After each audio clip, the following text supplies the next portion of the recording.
Muy buenos días, hermanos. ¿Cómo están? Bien. Qué bendición poder estar nuevamente en la casa del Señor en esta mañana para rendir la adoración, culto. Y vamos a ir abriendo nuestras Biblias en esta mañana. Vamos a continuar con nuestro estudio, con esta serie de sermones en la primera carta a los Corintios. El mundo en el que vivimos, podemos decir que se ha adueñado se ha adueñado totalmente hoy día podríamos decir del sexo, porque la sociedad en la que vivimos se cree que hoy día tiene el derecho justamente de redefinir el sexo las veces que lo considere necesario. Y lo más triste aún es que para la iglesia hoy día, para muchas iglesias, quizás para nosotros también, es un tabú, como se dice, hablar acerca del sexo en un culto, ¿no?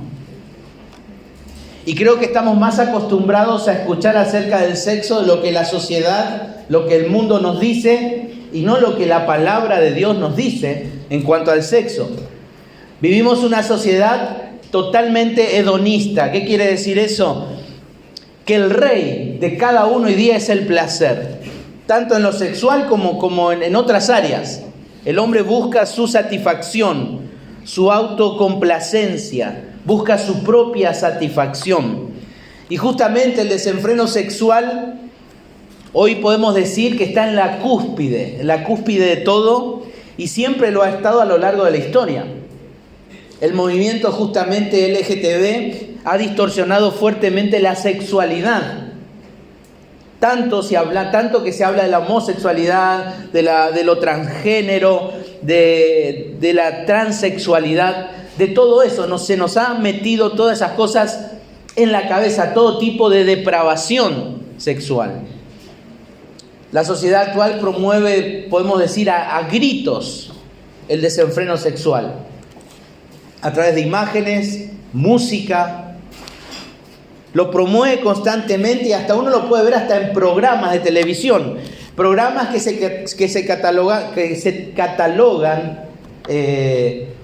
para toda la familia, ¿no? Conductores transgénero conduciendo programas. Tristemente siempre lo digo, en mi país, si hoy día un programa de televisión no tiene un transexual, no es programa. No es programa. Es aburrido. Debe tener todo eso. Uno mira la televisión, los programas, las películas, las series, y hoy no hay algo de eso, no es atractivo para verlo. Y si no hay, hoy día ofende. La sociedad en la que vivimos, también podemos pensar que casarse hoy día es considerado una locura. Una locura. Y para muchos el divorcio es la mejor opción si las cosas no cuadran dentro de la pareja, dentro del esposo y la esposa. Es la mejor opción. La sociedad en la que vivimos considera el sexo prematrimonial como una necesidad del soltero. Hoy día los adolescentes constantemente bombardeados en películas, en series, hablando como algo normal, aceptable, el tener sexo antes del matrimonio.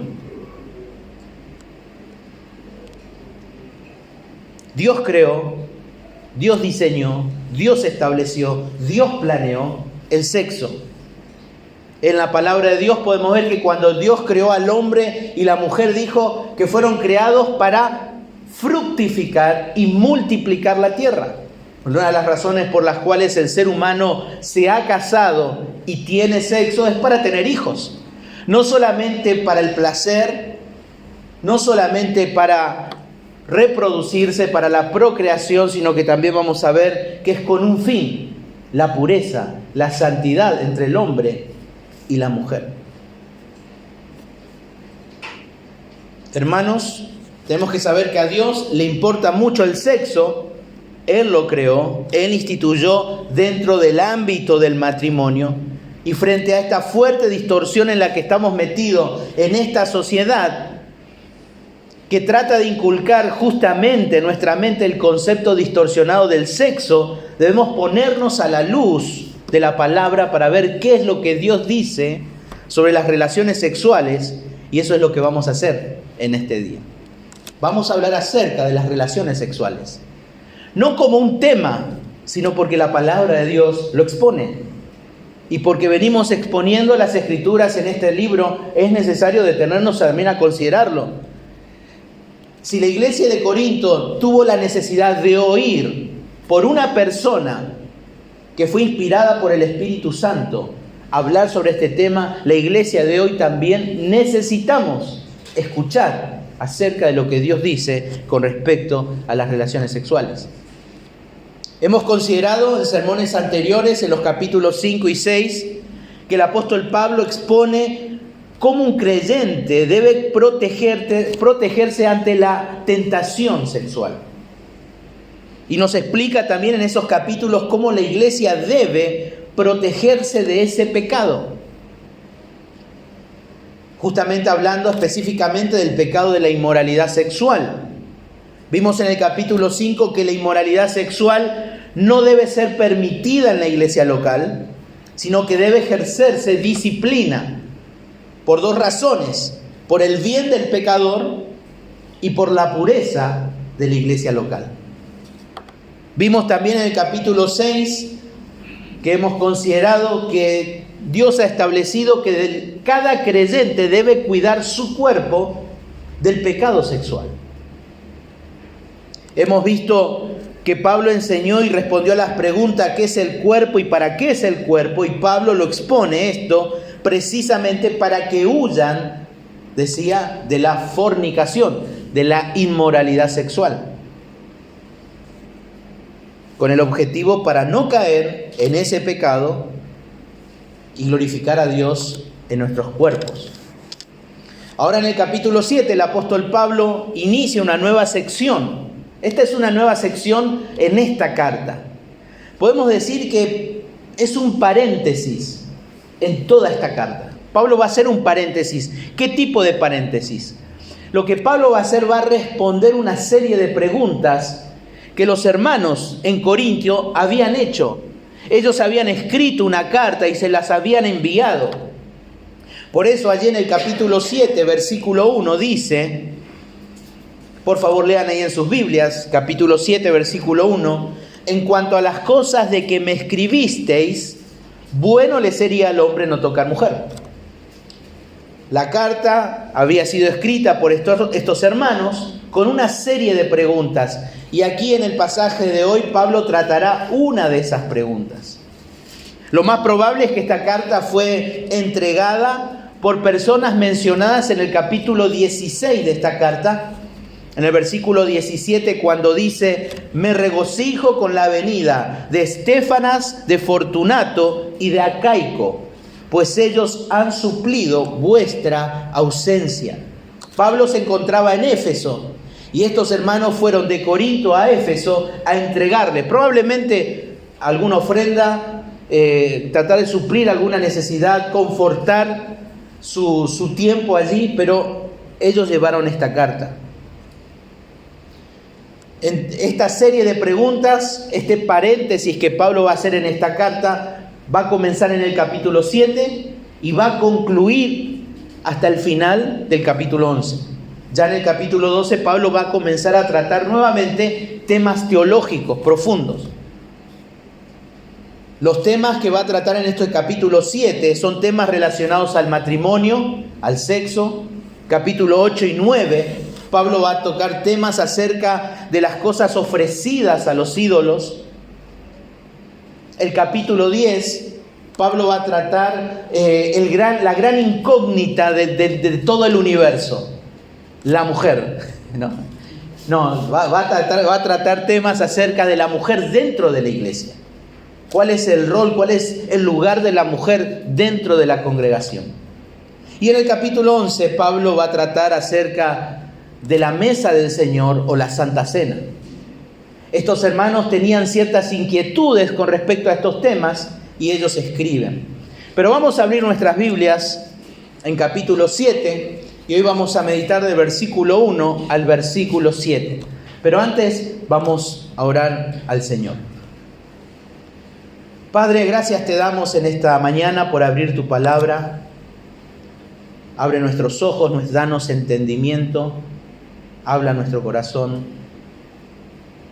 Y ayúdanos, Señor, a escuchar con seriedad, con mucha solemnidad, Señor,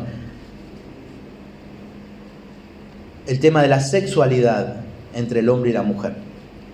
Señor, gracias por tu palabra, gracias por tus instrucciones.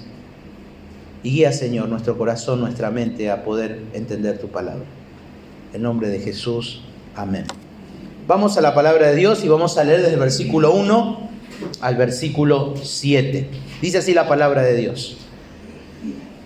En cuanto a las cosas de que me escribisteis, bueno le sería al hombre no tocar mujer, pero a causa de las fornicaciones, cada uno tenga su propia mujer y cada uno tenga su propio marido. El marido cumpla con la mujer el deber conyugal, asimismo la mujer con el marido.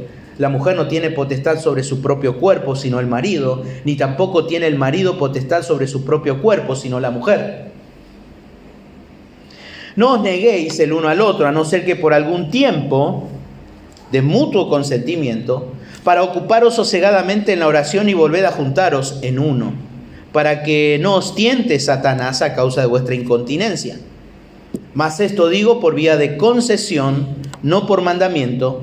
Quisiera más bien que todos los hombres fuesen como yo, pero cada uno tiene su propio don de Dios, uno a la verdad de un modo y otro de otro. En estos versículos Pablo le respondió que a causa de las inmoralidades sexuales manifestadas en la iglesia, el plan de Dios es el matrimonio, pero requiere ciertos costos. Eso es lo que en cierto modo está resumiendo en todos estos versículos. Pablo respondió que a causa de las inmoralidades sexuales manifestadas en la iglesia local, el plan de Dios es el matrimonio. Es el matrimonio, pero eso requiere ciertos costos. Hemos visto al principio, al iniciar esta carta, que la ciudad de Corintio estaba totalmente entregada a la inmoralidad sexual, donde el adulterio era considerado algo bien visto. El frecuentar a prostitutas era una práctica habitual, conocida, era de carácter religioso, y muchos de los creyentes de aquella iglesia fueron salvados de aquel estilo de vida. Muchos de ellos habían vivido semanas o meses atrás de esa manera.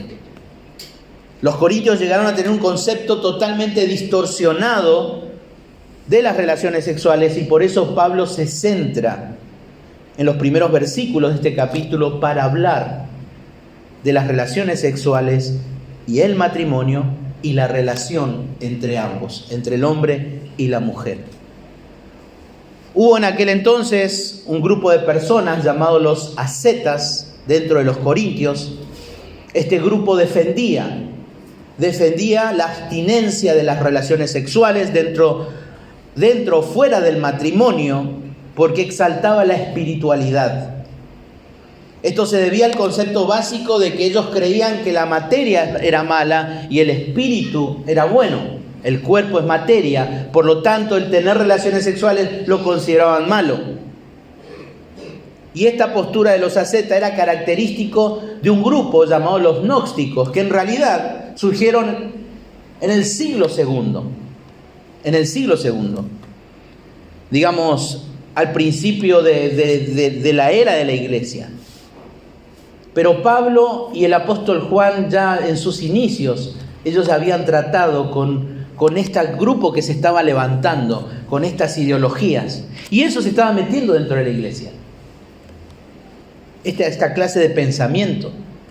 Para poder entender la situación, muchas veces nosotros lo estamos tratando de interpretar conforme a nuestro concepto del matrimonio, a nuestra realidad, a nuestra cultura. Pero en realidad necesitamos comprender este pasaje a la realidad de las situaciones de aquel entonces. En aquellos días, en los tiempos de Pablo, existían 4 tipos de matrimonios. 4 tipos de matrimonios. Uno de ellos eran los matrimonios formados entre esclavos. Entre esclavos. Esta iglesia había muchos esclavos también. Y era muy difícil la situación, porque si bien ellos se casaban, el dueño determinaba si ellos iban a estar juntos o no. Y en medio de esa situación, Pablo da estas instrucciones. Y vamos a ver cuáles son esas instrucciones. También habían otras personas que se juntaban y estaban por un año juntos, y luego de cumplir ese año eran considerados matrimonio para la sociedad. Y ellos dentro de la iglesia tenían este grupo de personas también, estas parejas, que vivían juntos pero todavía no eran considerados matrimonios, nunca se habían casado, pero ellos tenían que ser considerados ya un matrimonio, no era el plan que Dios había establecido. Ellos se encontraban con estas personas dentro de la iglesia. También estaban personas que sus matrimonios eran una transacción comercial entre los padres, no una dote, sino un comercio. Uno le gustaba que la hija de fulano sea la esposa, iba y la compraba. Según la belleza de la mujer tenía su costo. También había de esos matrimonios dentro de la congregación. Pero después estaban los matrimonios de la alta sociedad, los elevados, podemos decir, el matrimonio romano, que para poder considerarlo era totalmente diferente al de aquellos días, y es exactamente lo mismo como el que nosotros hoy lo practicamos. La manera en que nosotros practicamos el matrimonio realmente tiene sus raíces paganas, ¿sabían? El tema del anillo, todo eso. Pero los reformadores en su momento, allá por el año 1600, 1500, decidieron, evidentemente no lo cambiaron y lo siguieron sosteniendo, y por eso hoy la iglesia lo sostiene. Esos eran los 4 matrimonios que se encontraban dentro de la congregación, y estas instrucciones eran para ellos. Pero sumando también, como veíamos, estas personas, este grupo de personas que decían que las relaciones sexuales eran malas, no era pecaminoso, no conduce a la espiritualidad y a un conocimiento más profundo. Y de entre ellos ya había matrimonios, y matrimonios, esposos o quizás esposas que se negaban el uno al otro por esa razón. Y eso traían serios problemas dentro de la congregación. Pero bueno, ¿cuál es el mensaje para nosotros en esta mañana? Que la iglesia, o mejor dicho, iglesia, nosotros, la vida sexual que agrada a Dios se halla únicamente en el matrimonio, que asume sus responsabilidades y los costos. La vida sexual que agrada a Dios se halla únicamente en un matrimonio que asume sus responsabilidades y costos. Y uno se pregunta, ¿qué es el sexo dentro de los parámetros de Dios? ¿O qué es el sexo? ¿Cómo lo definimos al sexo a la luz de la persona de Dios, su carácter? Podemos decir que la expresión sexual dentro del matrimonio no es una opción extra. No es algo extra o una opción en el matrimonio. Tampoco es, por supuesto, como a veces se ha considerado, un mal necesario en el que se meten los cristianos solo para procrear hijos. Es mucho más que un acto físico. Dios lo creó para que fuera la expresión y la experiencia del amor en el nivel humano más profundo, y para que fuera un lazo bello y profundo de unión entre los esposos. Para esto nosotros necesitamos comprender 2 verdades fundamentales a la luz de este pasaje. Y vamos a considerar la primera verdad. En el versículo 2 dice la palabra de Dios: pero a causa de las fornicaciones, cada uno tenga su propia mujer y tenga su propio marido. Acuérdense que cuando hablamos de fornicación estamos hablando del sexo prematrimonial. Cuando hablamos de fornicación estamos hablando de todo pecado de inmoralidad sexual, de toda perversión o todo lo que sea fuera del matrimonio. Y aquí justamente, en realidad es difícil saber exactamente qué es lo que le preguntaron a Pablo con respecto a esto. No lo dice, no expresa exactamente, pero sí sabemos, hermanos, que Pablo de alguna manera abrupta, sí, en el pasaje dice, bueno le sería al hombre no tocar mujer. Y entendemos por eso que lo más probable es que esta frase es de esa carta. De esa carta. Y Pablo ahora quiere corregir y quiere explicar. Y Pablo en esta frase cuando dice no tocar mujer, que obviamente es un eufemismo, se está refiriendo aquí a las relaciones sexuales. Obviamente no es literalmente, no, el hombre no le puede tocar a la mujer y tiene que estar con los brazos cruzados o manos atrás, esposado y no tocar a la mujer. Pablo no está hablando de eso. El verbo tocar ahí en el original quiere decir tocar íntimamente. Tocar íntimamente. Pablo nos está refiriendo aquí a casarse. No está diciendo que le sería bueno al hombre no casarse. Como si él estuviese diciendo que todos debían vivir en soltería, algo que estaremos considerando al final del pasaje, justamente, y el próximo domingo. El apóstol no está definiendo la soltería como una condición espiritual. Como aquel que es soltero es más espiritual que el casado. ¿Se acuerdan? Por ese pensamiento que algunos tenían. No tendría sentido que dijese, bueno le sería al hombre no tocar mujer, no tener relaciones con la mujer, porque se iría en contra de lo que las Escrituras dicen. En Génesis 2:18, el Señor dijo, no es bueno que el hombre esté solo, le haré ayuda idónea. Luego en el capítulo 2, versículos 21 y 22 de Génesis, también el Señor dijo, hizo caer sueño profundo Jehová Dios sobre Adán y mientras éste dormía, tomó una de sus costillas, cerró la carne en su lugar y de la costilla que Jehová Dios tomó del hombre, hizo a la mujer y se la trajo al hombre. Fue Dios quien creó al hombre, Dios fue el que creó a la mujer como ayuda para el hombre. Y el mismo Señor Jesucristo, en Mateo 19, 5 al 6, dice y dijo, por esto el hombre dejará padre y madre y se unirá a su mujer y los dos serán una sola carne. Así que no son ya más dos, sino una sola carne. Por tanto, lo que Dios juntó, no lo separe el hombre. El mismo Señor Jesús enseñó que fue Dios el que unió al varón y a la mujer en matrimonio. Dios mismo. Y que sean una sola carne. Pablo está tomando una frase de la carta de los Corintios y ahora la está explicando y dice si es bueno abstenerse de tener relaciones sexuales. Pero, dice el versículo 2, pero a causa de las fornicaciones, cada uno tenga su propia mujer y tenga su propio marido. Recordemos que las fornicaciones es el tema central en el capítulo 5 y ese era uno de los problemas en la iglesia en Corinto. Había inmoralidad sexual en todas partes y dentro de la iglesia y se estaba introduciendo todo eso en la congregación.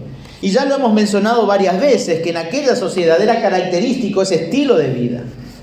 En el capítulo 6, versículo 9, fíjense ahí en 1 Corintios, Pablo decía, ¿no sabéis que los injustos no heredarán el reino de Dios? No erréis, ni los fornicarios, ni los idólatras, ni los adúlteros, ni los afeminados, ni los que se echan con varones. Ese era el estilo de vida en esa sociedad. Era la descripción del pecador.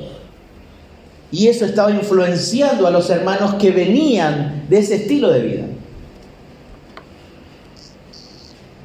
Y Pablo aquí en el capítulo 6, él dedicó muchas palabras para hablar y confrontar acerca y explicarles acerca del cuerpo.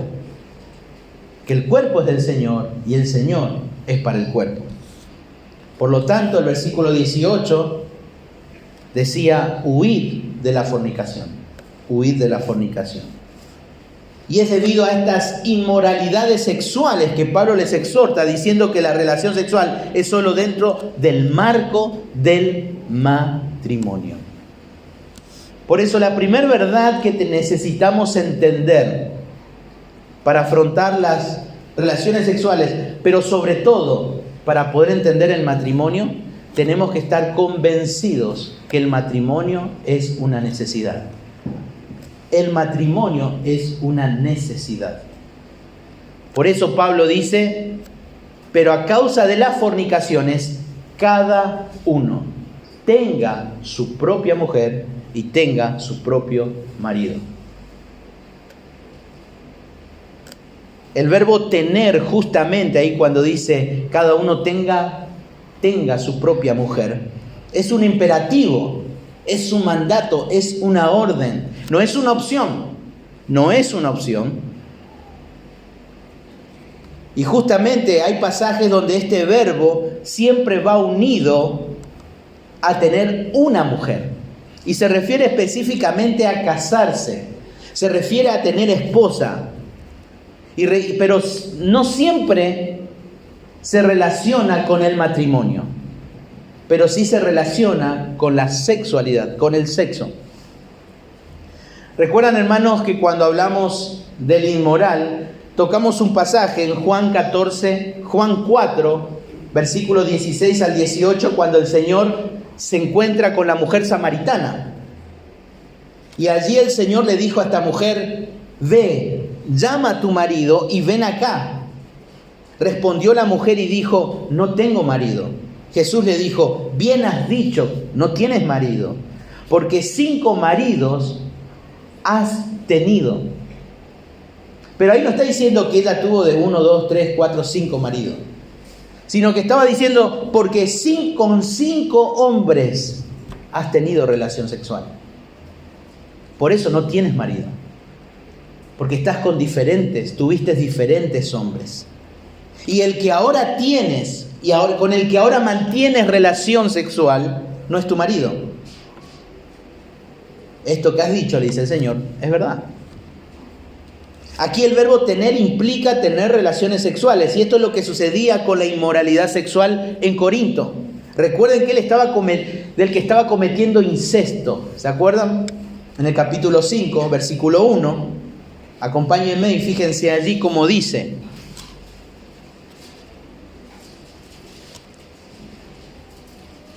De cierto se oye que hay entre vosotros fornicación, y tal fornicación, cual ni aún se nombra entre los gentiles, tanto que alguno tiene la mujer de su padre. Ahí está hablando de que este hombre tenía relaciones sexuales con su madrastra. Por eso, cuando está este verbo tener, habla de relaciones sexuales, siempre está relacionado en eso. En algunos casos del matrimonio y en este caso de una inmoralidad sexual.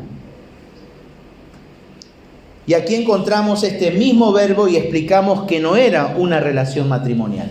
Esto no era una relación matrimonial.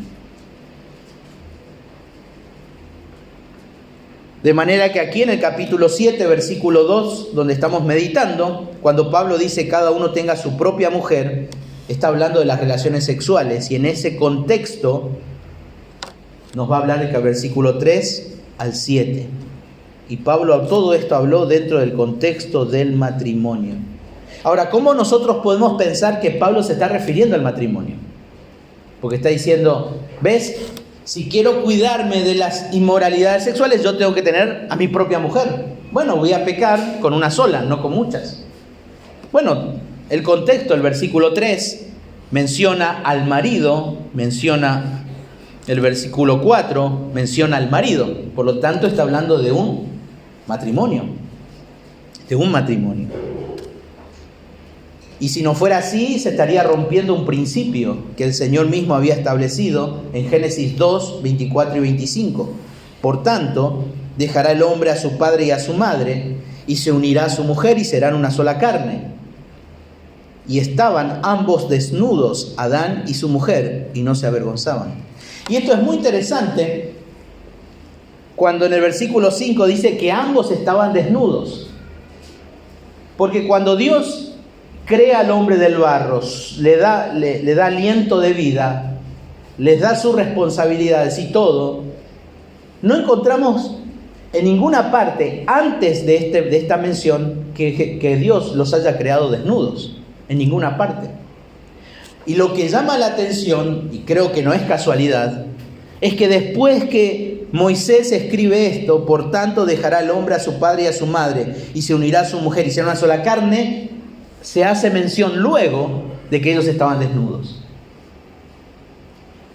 Hablando de la intimidad, hablando de algo precioso dentro del marco del matrimonio. Cuando se estableció, cuando Dios creó al hombre y lo echó en sueño profundo, y él se despierta y ve ahí a la mujer y dice: ¡wow! Esto es lo que yo necesitaba, es lo que el médico me recomendó, ahí está. El amor a primera vista, se enamoró, y en ese momento estuvo el primer matrimonio, el primer casamiento. Y luego hace mención de esto Moisés diciendo: ambos estaban desnudos. Porque ese es el marco. Eso es lo que Dios ha establecido. Eso es lo que Dios ha establecido dentro del matrimonio. Y es algo precioso dentro de su marco, es algo que Dios lo ha establecido. Y Proverbios en capítulo 5, versículo 15 dice: bebe el agua de tus cisternas y los raudales de tu propio pozo. Disfruta del placer sexual de tu esposa y de tu esposo. Por lo tanto, el sexo es exclusivo del matrimonio para disfrutarlo en exclusividad con tu cónyuge. Y obviamente sabemos que Dios es quien creó el sexo. El sexo no es un invento de la sociedad, es el invento del Señor, es el diseño de Dios. Por lo tanto, es algo santo, es algo puro. Él lo ha establecido para ser disfrutado dentro del contexto del matrimonio entre un hombre y una mujer. Y esa es la única relación que Dios diseñó y aprueba para que el ser humano lo disfrute. Que satisfaga todo su deseo sexual dentro de ese diseño. Por eso el título de este sermón es Educación sexual a la manera de Dios. Educación sexual a la manera de Dios.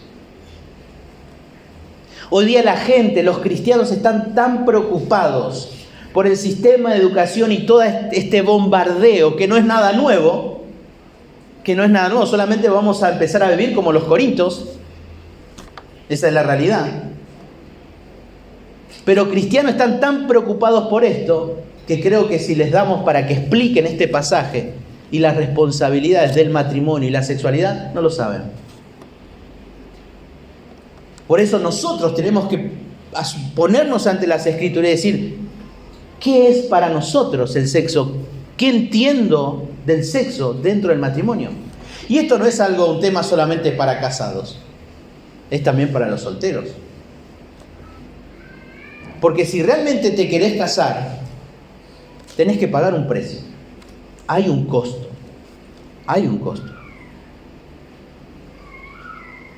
Y ese costo no tiene que ver con lo que vos vas a trabajar y comprar y tu terreno, tu casa, tu trabajo. No es eso. Y vamos a ver que el costo es muy alto. Es mucho más que eso.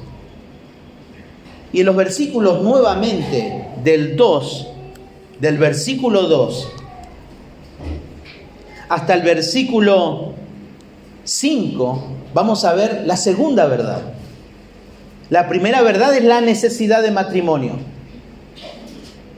La necesidad de matrimonio. Y la segunda verdad es la mutualidad. Y ahora vamos a explicar después esto. La mutualidad en el matrimonio para el hombre y la mujer. El hombre y la mujer comparten responsabilidades y exigencias dentro del matrimonio. En el versículo 2, él va a decir: tenga cada uno. Tenga cada uno. ¿Quién? El hombre y la mujer. Comparten mutualidad en exclusividad. Son exclusivos, el uno para el otro. En el versículo 3 dice: cumpla el deber para los dos, para el hombre y la mujer. Los dos hablan de una mutualidad en obligación. Los dos tienen la obligación de brindar satisfacción sexual a su esposo y a su esposa.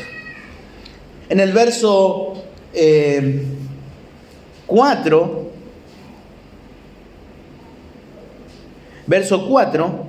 dice que ambos tienen potestad.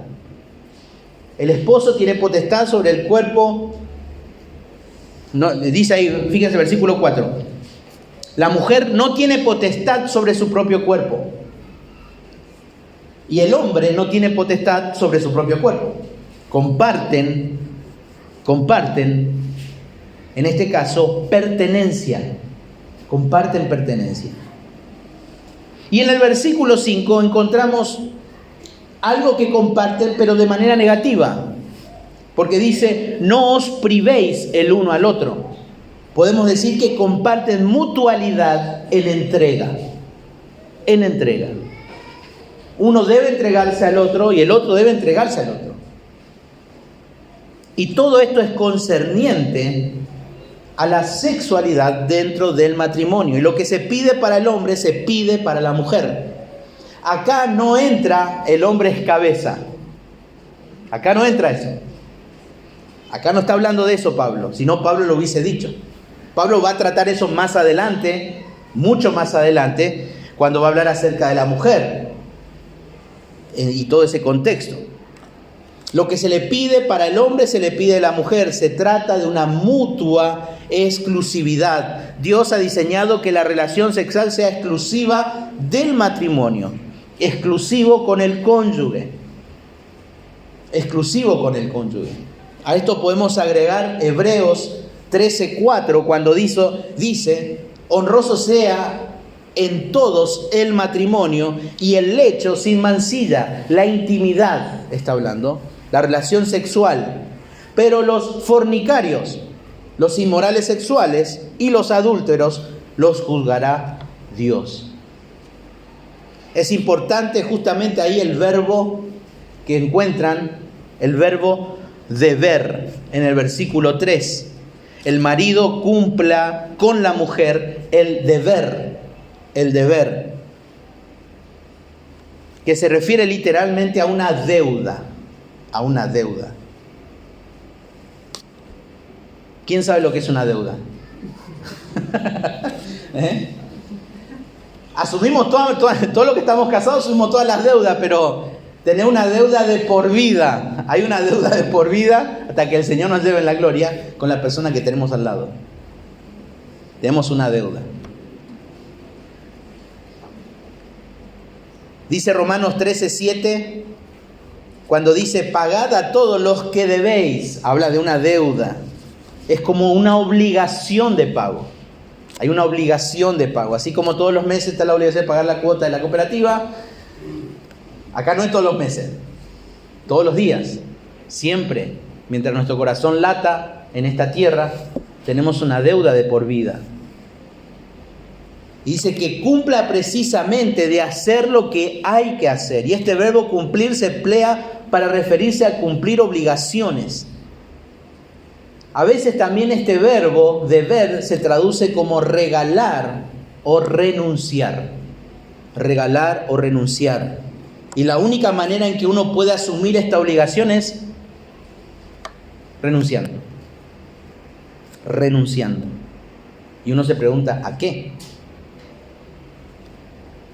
Y sobre todo, a nuestro egoísmo. A eso. Tanto el hombre como la mujer. Luego el versículo dice, asimismo. Siempre vamos a encontrar ese paralelismo. Así el hombre, así la mujer. Los dos. Dice luego el versículo y dice, asimismo la mujer con el marido y asimismo de la misma manera. Igualmente la mujer cumpla con su marido. Por lo tanto es una obligación mutua. Este encargo viene directamente de parte de Dios. De proveer satisfacción sexual al cónyuge. Por lo tanto, hermanos casados, tenemos esta obligación. No solo a la persona a quien debes, sino a Dios, porque Él lo ha establecido. Él lo ha establecido. Él lo ha hecho. No es cuando quiero, no es como quiero, no es a mi manera. Todo depende de una relación mutua y madura, y lo vamos a seguir viendo más adelante. Por eso, esto también tiene que ver con los solteros. Porque siempre hablamos que muchos que quieren casarse o se quieren poner de novios, siguen viendo como toda una película romántica, que no está mal. Pero el costo no es solamente eso. No es solamente dejar la casa, la comida de los padres, el techo de los padres. No es solamente eso. Que una vez que uno se mete en el matrimonio hay costos. Y esos costos no tienen que ver con nuestro bolsillo. No tiene que ver con la comodidad de lo que estamos dejando. Tiene que ver con lo que está arraigado en nuestro corazón. El egoísmo. Tanto una chica como un muchacho, si hoy día no está dispuesto a entregar su tiempo para servir al Señor, o servir a algún hermano, o dar su tiempo para hacer algo, y siempre pensando en la comodidad de uno, ahí como el gato Garfield, siempre tirado con panza arriba, no podés pensar en casarte. Yo hubiese dado mi vida porque alguien me enseñe esto. Hubiera resuelto muchos problemas. Y yo creo que en cada uno de ustedes también. Por eso, casarse implica un alto costo. Y no solamente el tiempo de invertir dinero y preparándote para eso, que eso es una gran responsabilidad, sino estar dispuesto a entregarte por completo tu comodidad, tus prejuicios, tus gustos, tus tiempos a la persona que tenés al lado. Es más, le debes todo eso a esa persona, sin nunca haber usado eso, desde el momento en que uno se casa. Es una obligación que Dios, el Creador, el Soberano, establece para el matrimonio. Y si no cumplimos con esa obligación, la verdad, hermano, el que sabe hacer lo bueno y no lo hace, ¿qué es? Pecado. Es verdad, es obvio que hay situaciones en la vida matrimonial que debemos ser comprensivos. Hay situaciones que debemos comprender. Existen problemas físicos, enfermedades, diferentes circunstancias. Pablo lo expresó lo mismo ahí en el versículo 5, y nos adelantamos un poquito cuando dice: no os neguéis el uno al otro, a no ser que por algún tiempo de mutuo consentimiento, para ocuparos sosegadamente en la oración y volver a juntaros en uno, para que no os tiente Satanás a causa de vuestra incontinencia. No se trata, hermanos, de ser desconsiderados, ni que el hombre tiene que ser un tirano egoísta y luego exigir a la esposa, ¿no?, que cumpla con su deber y todas esas cuestiones, ¿no? Pero si hay una razón legítima, si no hay una circunstancia legítima entre los cónyuges, tiene que haber provisión de intimidad sexual entre ambos. Y el verso 4, Pablo presenta que no solamente hay una mutua exclusividad, una mutua obligación, sino también una mutua pertenencia. Porque dice: la mujer no tiene potestad sobre su propio cuerpo, sino el marido, ni tampoco tiene el marido potestad sobre su propio cuerpo. Hermanos, en el matrimonio no te perteneces a vos mismo. Fíjense bien qué es lo que está diciendo este pasaje. No dice que yo como esposo tengo potestad sobre el cuerpo de mi esposa. No dice eso. Eso no está diciendo el pasaje. Y yo sé que mucho interpretamos de esa manera. O al revés. Acá está diciendo Pablo, guiado por el Espíritu Santo, la mujer no tiene potestad sobre su propio cuerpo. Sobre su propio cuerpo. Y el hombre lo mismo. No tiene potestad sobre su propio cuerpo. ¿Por qué? Porque yo le pertenezco a mi esposa y mi esposa me pertenece a mí. Esto era muy chocante para la sociedad de aquellos días, cuando la mujer era considerada un bien común y no una persona. La sociedad hoy día dice: es tu cuerpo. Nadie puede decir nada de tu cuerpo. Vos tenés todo el derecho. Las Escrituras nos dice que le pertenecemos a nuestro cónyuge y tu cónyuge te pertenece. Y nuevamente la mutualidad, la igualdad de responsabilidad. Hablamos de una exclusividad mutua, hablamos de una obligación, hablamos de una mutua pertenencia. Y la expresión justamente ahí, potestad, tiene que ver y se refiere al derecho de control. Potestad quiere decir derecho de control. Tiene la autoridad sobre algo. Y en este caso sobre tu cónyuge. Él tiene autoridad sobre tu cuerpo. Vos no tenés autoridad sobre vos mismo.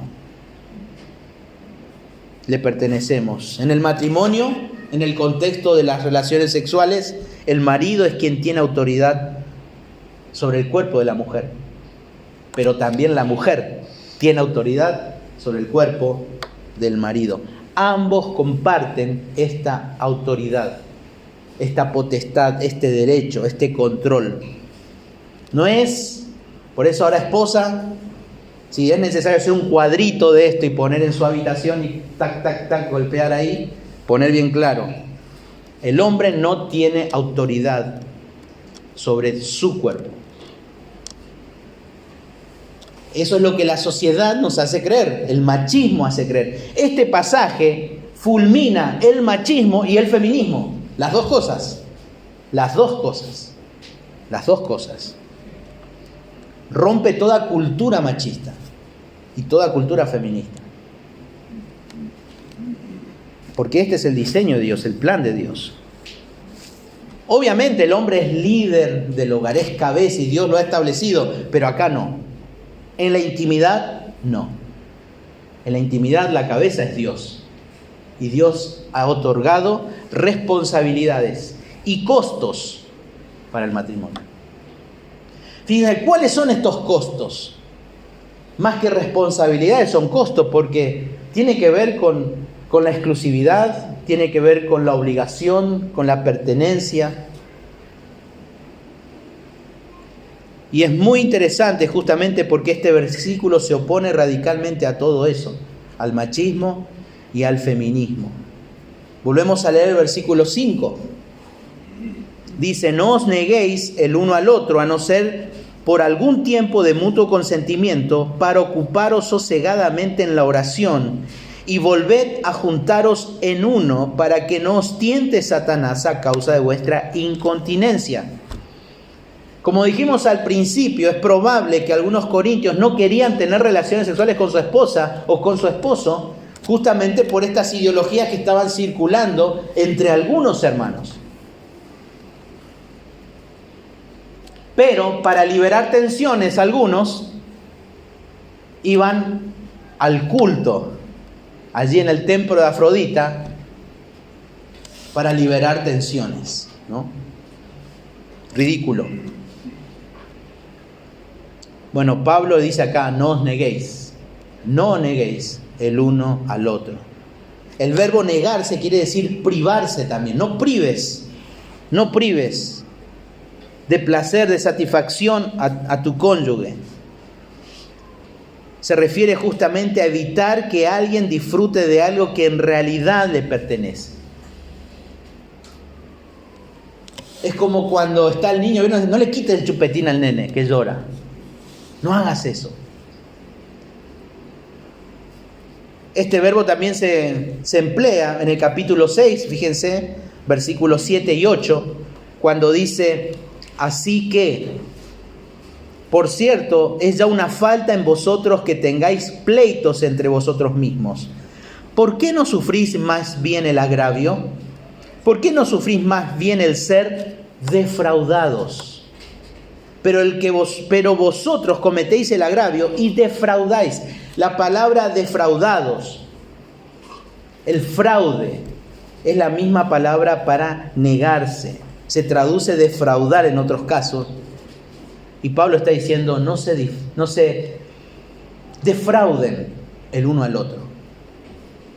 No lo estafes.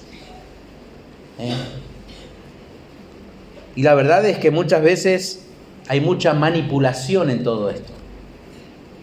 Entre el hombre y la mujer, entre el esposo y la esposa. Si haces esto, si no, le quito, le doy para lograr cosas, manipulación.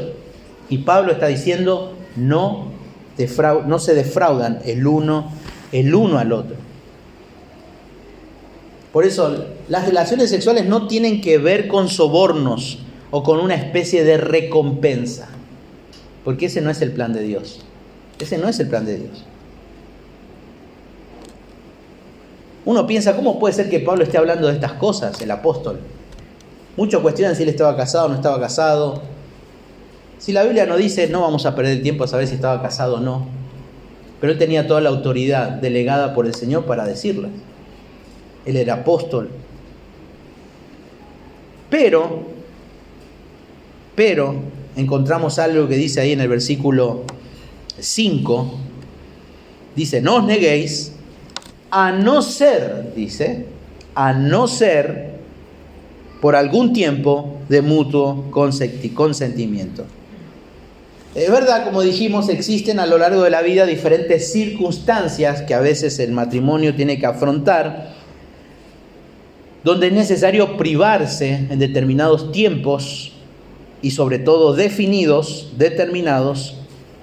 en cuanto a las relaciones sexuales. Ambos deben estar convencidos que deben abstenerse de las relaciones sexuales. Ambos, porque dice justamente en mutuo consentimiento. Para que haya abstinencia sexual entre el hombre y la mujer, entre el esposo y la esposa, en primer lugar dice, ambos tienen que estar de acuerdo. Ambos. Acá dice, mutuo consentimiento. En segundo lugar, debe ser por un tiempo limitado. Dice, por algún tiempo. Tiene que ser limitado. Y tercero, dice que ambos usen ese tiempo para algo. Dice, para la oración. Aquí, por lo tanto, Pablo está hablando de un tiempo específico que también uno debe privarse de eso. Y uno piensa, ¿cómo en la oración? Y la verdad es que en esto somos confrontados todos los casados. Que muchas veces uno tiene que privarse de eso para pasar tiempo en oración. Quizás por problemas en la familia, problemas con los hijos, problemas económicos, problemas con la familia, el entorno. Y que requiere oración.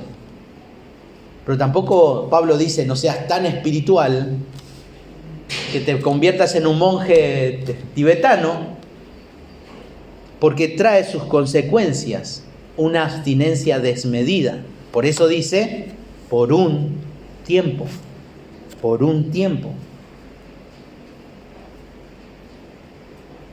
Pero también hay algo más. Y dice, y volved a juntaros en uno. Evidentemente, esto está relacionado con serán una sola carne. Una sola carne. Por eso el volver quiere decir regresar al estado anterior, regresar a las mismas cosas de antes. Pablo quiere decir que una vez terminado el periodo de oración, de gastar tiempo buscando guía y dirección del Señor, la pareja tiene que retomar su vida normal en lo íntimo. ¿Por qué? ¿Cuál es el propósito de que esto tiene que ser en mutuo consentimiento, en un determinado tiempo y exclusivamente para la oración y buscar la guía del Señor? Ahí dice, para que no os tiente Satanás a causa de vuestra incontinencia.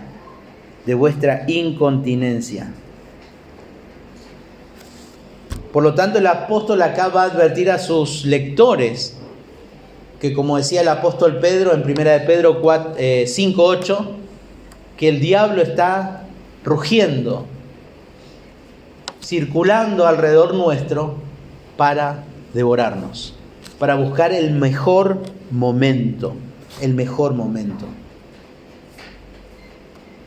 Porque rehusar justamente, por eso la relación sexual dentro del matrimonio tenemos que verlo como una protección a los ataques de Satanás.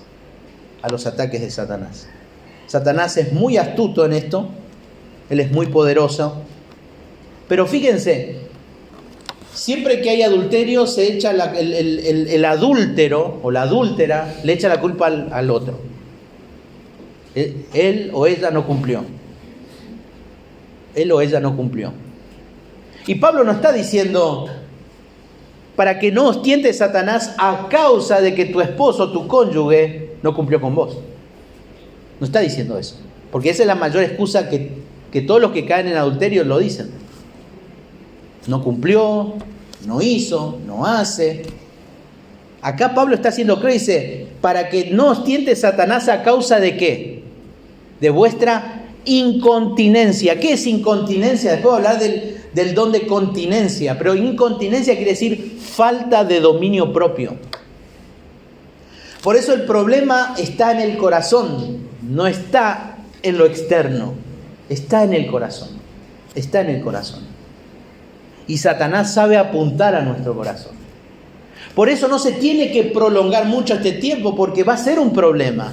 Porque Satanás va a ganar terreno, va a ser el momento exacto para ir y atacar. Y este pasaje, hermanos, nos presenta que la tentación a pecar sexualmente no es solo para solteros en todo este contexto de capítulo 5 y capítulo 6. Es también tentación para pecar sexualmente nosotros los casados. Porque creemos muchas veces que porque estamos casados no vamos a caer en ese pecado. Si privamos a nuestro cónyuge de tener relaciones sexuales sin un motivo, simplemente por una decisión unilateral, estás pecando delante de Dios y estás pecando y estás poniendo un grave peligro a tu matrimonio, Pablo no justifica el pecado de adulterio en estos pasajes. La raíz de todo está en el corazón, en la falta de dominio propio.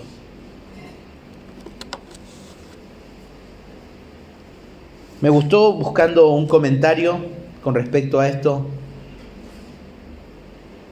Uno comentaba lo siguiente y decía: el varón es solo la mitad de su cuerpo, y lo mismo ocurre con la mujer. Dios no ha creado de tal manera que en el matrimonio el hombre complementa a la mujer y la mujer complementa al hombre. Además, el hombre y la mujer han sido creados con necesidades sexuales que son satisfechas en el matrimonio que Dios instituyó. Por eso, la esposa tiene autoridad sobre el cuerpo de su esposo y el esposo tiene autoridad sobre el cuerpo de su esposa. Esto se escribió por el año 1600 más o menos.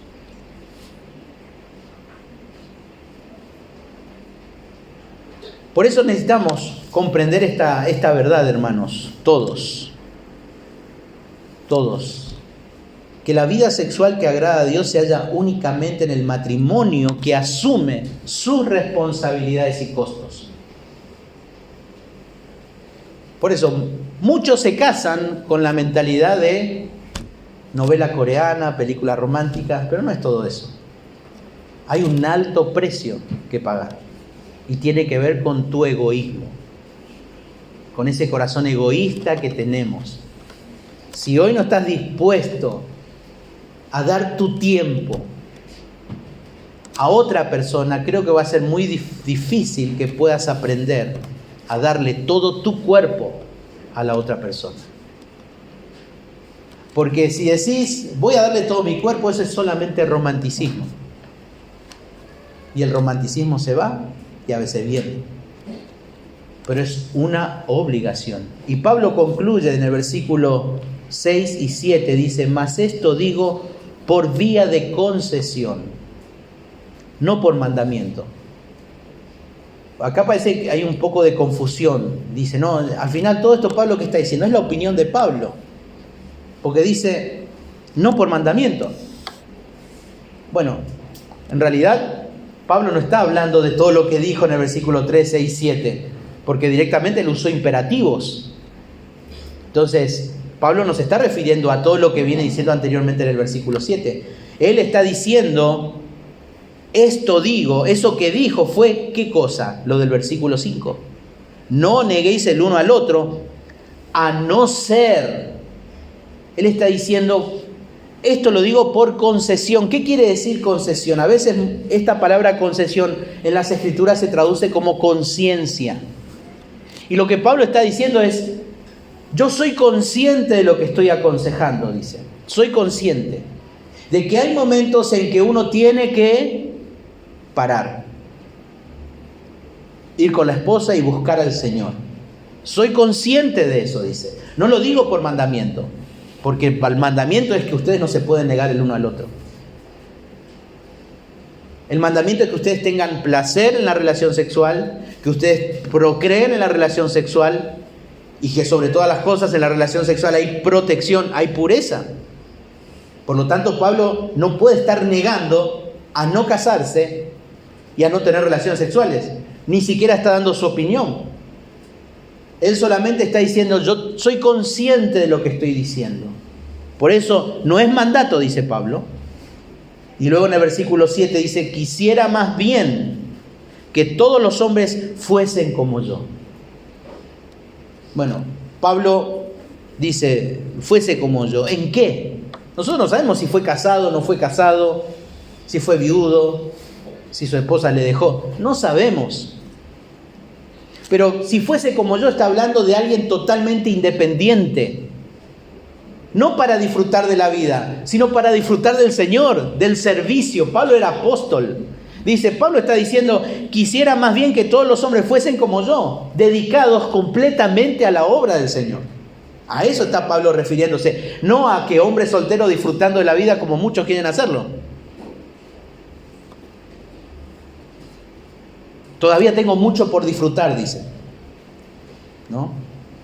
Y no saben que puede venir un tornado, como murió hace poco una nena de 13 años. En un país donde los tornados no es frecuente. Dice, quisiera más bien que todos los hombres fuesen como yo. Pero a cada uno tiene su propio don de Dios. Uno a la verdad de un modo y otro de otro. Vamos a hablar el próximo domingo acerca de la soltería. Pero Pablo también va a hablar más adelante de los dones. Y Pablo no está hablando específicamente de un don, como vamos a hablar el próximo domingo, sino está hablando de todos los dones. Queremos casarnos, cristianos, los solteros se quieren casar, pero ustedes no saben cuál es su don. Bueno, empiecen a buscar y ver cuál es ese don, porque ese don lo va a necesitar tu esposo, lo va a necesitar tu esposa. Nosotros también lo vamos a necesitar, pero sobre todo tu esposa y tu esposo. Por eso el matrimonio tiene un alto costo, tanto para los solteros como para los matrimonios. Ahora, para nosotros los casados, estos son fuertes exhortaciones a ir a la raíz y cumplir con esto, uno al otro. Este no es un problema entre el hombre solamente con la mujer, sino también la mujer con el hombre. Es mutuo. Y yo pensaba, ¿no?, a la luz de esto, ¿qué aplicaciones podemos sacar de todo esto? Realmente es difícil, porque hablar de la sexualidad es una cuestión muy particular, porque somos personas de carne y hueso, funcionamos diferentes cada uno de nosotros, tanto el hombre y la mujer funcionan diferentes. Pero sí me hice una pregunta, ¿por qué a veces decimos, bueno, ¿cómo no iba a caer luego en pecado sexual? Mira la clase de vida que tenía. Bueno, algunos es evidente. Pero a veces uno dice, ¿cómo puede ser que ese matrimonio servía al Señor? Estaban siempre en la iglesia, oraban juntos, tienen buenos hijos, aman al Señor por las cosas que vemos acá y en el diario vivir. Vos vas a la casa y respiran Biblia y después uno se entera de que hubo adulterio, hubo caída en pecado sexual. ¿No? ¿Qué pasó? Y evidentemente a la luz de este pasaje es que fallaron en este principio, en privarse el uno al otro, en tener un concepto distorsionado de la relación sexual. Y uno dice que eso a veces, lo importante es tener la comunión con Dios, claro, por supuesto, Pero la relación sexual va a ser en consecuencia a esa comunión que también yo tengo con el Señor sobre todas las cosas. Por eso, para caer en el pecado sexual no solamente va a ser en alguien que vive una vida descontrolada afuera, en la calle, ve cosas que no tiene que ver, escuchar cosas que no tiene que escuchar, y uno va a caer claro que va a caer por eso. Pero cuando descuidamos a nuestro esposo y descuidamos a nuestra esposa, y no cumplimos mutuamente este precio, estas responsabilidades, por más que hagamos todo lo que tengamos que hacer, vamos a caer. Uno de los dos va a caer. Por eso son altas palabras del apóstol Pablo a la iglesia del Señor y para nosotros hoy día. Y tenemos que asumir con responsabilidad esto. Espero que nadie se haya sentido incómodo al escuchar la palabra relación, la frase relación sexual. Pero muy poco escuchamos acerca de eso. Y desde el púlpito sobre todas las cosas. Por lo tanto, es un tema que necesitamos afirmar en el Señor, en su voluntad, y ver que realmente el matrimonio es una necesidad.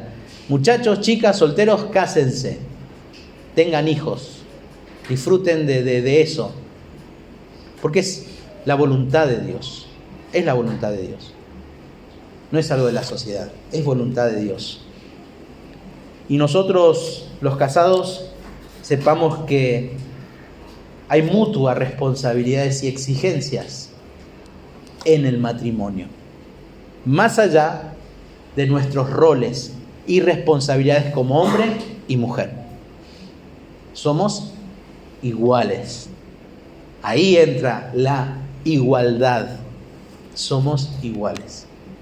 Que el Señor bendiga su palabra. Y pensemos que en todo esto había un corito que se cantaba antes en la iglesia, no sé si lo cantaban acá. Con Cristo en la familia, un feliz hogar, decía, ¿no?